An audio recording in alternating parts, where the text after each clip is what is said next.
Oh, you are what I call God's superwoman. And with that, how does God influence who you are today?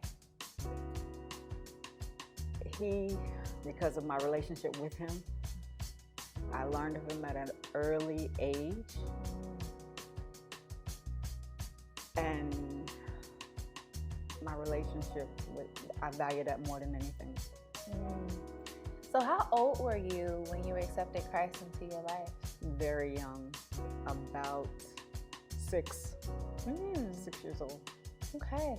So to that person who's listening to this, that parent that may wonder, is it too early for their kid to have that relationship with Christ, and those different types of questions that we ask, like, am I pressing God on my kid or things like that? You being 6 years old and accepting him, I hope empowers a parent to let their kid accept him as well. Yes. Well, my grandmother, she was a pastor at age 16. She was a young pastor. I was 6 years old, and I was a member of the church, and it was just like it was normal to me. And most of my family being a part of that church, me being so young, it was just normal to me. Because I used to, when I would hear her preach on Sunday or doing Bible study on Wednesdays, I would go out and try to do the same thing to kids. You know how when you're growing up, you play school and all that. I played preacher. Okay.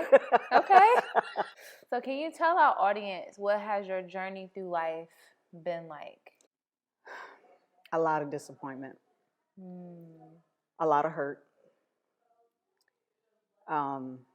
There was some rejection and abandonment in my life that I made a decision around 10 years old that I would never, ever have children. It's so powerful, the things that we experience in our childhood, we don't understand, literally determines the life that we live as an adult. And to hear that at 10, the abandonment, the rejection made you say, hey, I'm never going to have children because I don't want them to experience what I experienced. So what role has God played to get you through those challenges? It was mostly whenever I've had the opportunity to, and I didn't know that giving him praise was so important to him. But because of the songs that I learned in church, I would for me, it was just, hallelujah, and I would do that. And it would bring a calming to me. And I didn't understand. I would have dreams, and some of the things, it didn't make sense. I didn't understand.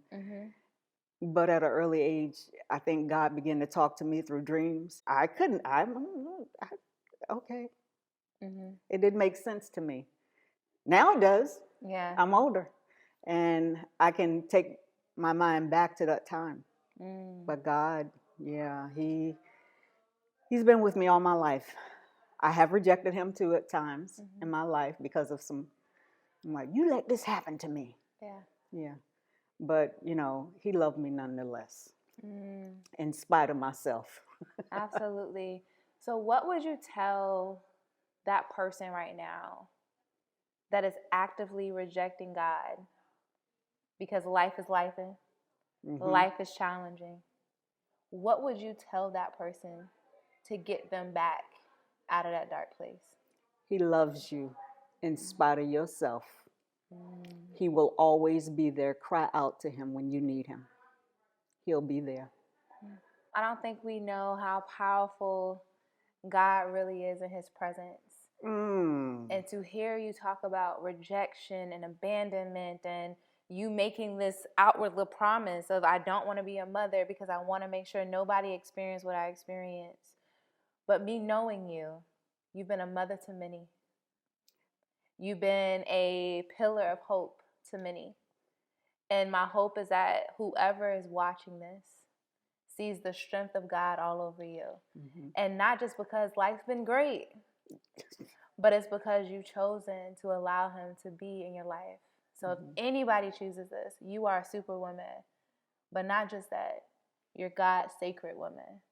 And Yes. I appreciate you sharing your story today. And keep telling it because other women need to hear it too. Mm-hmm. Yes. You're welcome.